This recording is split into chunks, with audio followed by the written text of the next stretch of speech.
안녕하세요. 1월 22일 매일 성경 함께 나누도록 하겠습니다.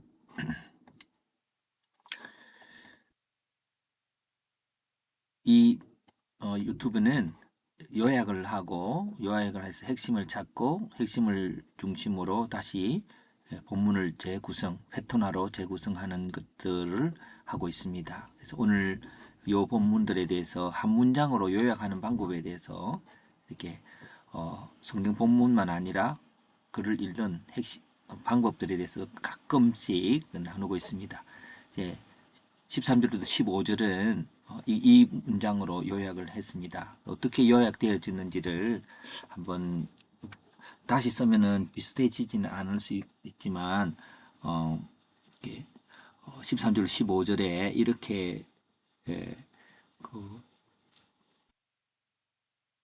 요약을 해볼 수 있는 주의 사자가 누구에게요? 요셉에게 뭐라고 했지요? 애굽으로 피하라고 하였다. 이게 이제 핵심 문장입니다. 그러면 주의 사자가 그, 그 애굽으로 피하라고 했는 그거는 이제 이게 어 그게 핵심이라면은 근데 그것에 대해서 해석을 하고 있는 부분이 있습니다. 그것은 이제 선지자의 말들이죠. 그 선지자의 말이 무엇일까요? 왜? Why? 왜가 어, 선지자의 말대로 예언대로 그러니까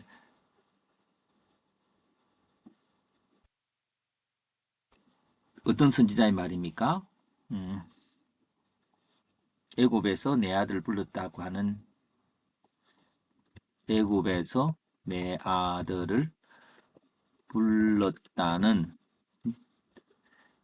예언대로 그렇게 피하라고 했습니다.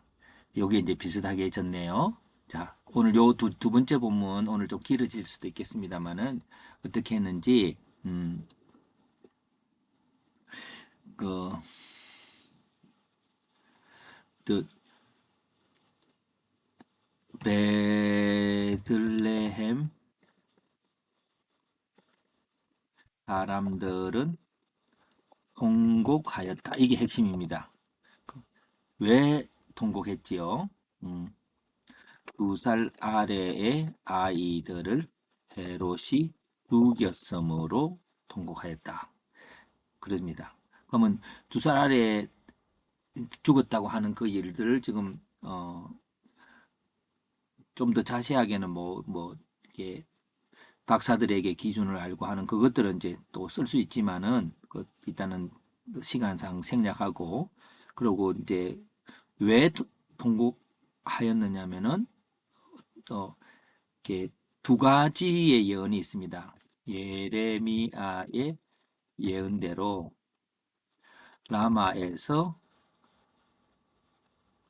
통곡의 소리가 있었고 또 라헬이 자식을 위하여 어, 애곡하는 것처럼 예, 예, 이렇게 해서 이제 이 본문을 제가 한 문장으로 요약을 했습니다. 그 세 번째도 한번 어떻게 적어졌는지를 보겠습니다. 결국 요셉은 나사렛에서 살게 되었다. 왜 그랬죠? 이제 어 근데 그 요셉의 그 배경들 과정들을 보면 어떻게 살게 됐냐면은 주의 사자가 이스라엘로 돌아가라고 하는 정을 들은 요셉은 주의 사자가 예, 요청을 들은 것은 나사렛에 살게 되는데 그 이스라엘의 원래 요셉은 베들레헴 사람인데 왜 나사렛에 살고 있었을까요? 어, 아켈라오의 왕이 됨을 두려워하여서 나사렛에 살게 되었어요.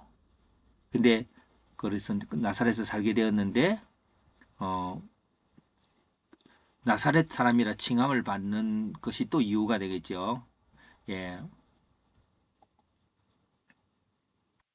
그것을 이제 나사렛 사람이라 칭함을 받을 것이라는 예언대로 이렇게 조금 순수가 다르지만은 이렇게 볼 수 있습니다. 한 문장 핵심을 적고 그걸 따라서 육하 원칙으로 하나씩 하나씩 문장을 첨가해 갈 때에 이 문장을 우리가 이해할 수 있게 되는 겁니다. 그래서 이렇게 요약을 하고 요약의 주제가 예언대로 이루어지는 삶. 물론 슬픔이 쭉 깔려 있습니다. 피신가 있고 이게 죄악이죠. 근데 먼저 예언의 내용은 어머니들의 큰 통곡, 애굽을 피신하는 건 나사렛에 살게 되는 것이 예언의 내용이고 예언의 결과가 선지자의 예언대로 이루어지는 것이죠.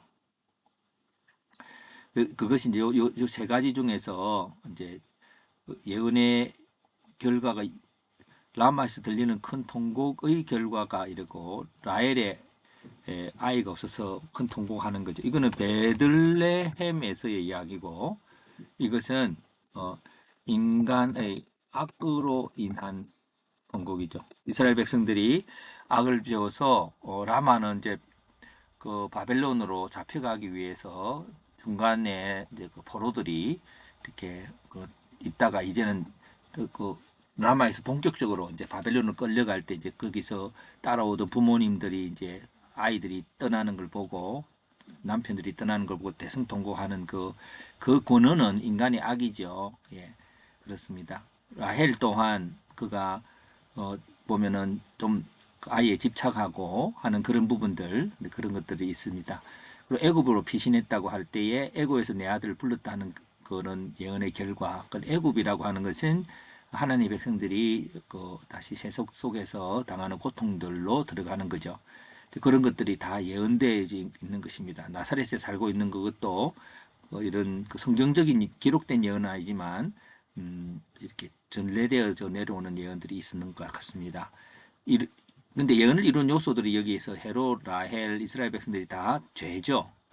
그리고 요셉의 두려움까지 있습니다. 그러면서 이제 이렇게 패턴을 하다 보면은 우리가 생각해 보는 것은 이 인간의 악이 선지자의 예언을 이루는 요소가 되는 것을 볼 수 있습니다. 그래서 예언의 구성 요소, 인간의 악, 그 예언의 내용은 뭘까요? 예언의 내용 앞에 보면은 예언의 내용은 이런 거겠죠. 예언의 내용은 이런 거고 예언 성취의 요소는 인간의 죄 이런 부분들이 되겠죠. 성취 내용은 바로 이게 이렇게 결과가 되겠죠. 이게 세 가지가 이제 비슷하지만 초점이 다르고 입은 옷이 다를 경우는 다르게 느껴지죠.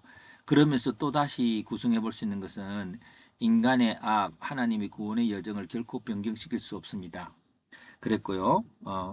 그리고 좀 더 우리의 느낌을 오는 인간의 대성 통곡의 아픔 속에서 이루어져 가는 구원의 여정. 예. 뭐라고 할 수 없지만 오늘 우리들이 정말 대성통곡할 수 있는 그런 슬픈 사연들이 있지만 그 위에 하나님의 구원의 완벽한 역사가 이루어져 가고 있음을 오늘 본문은 말하고 있습니다.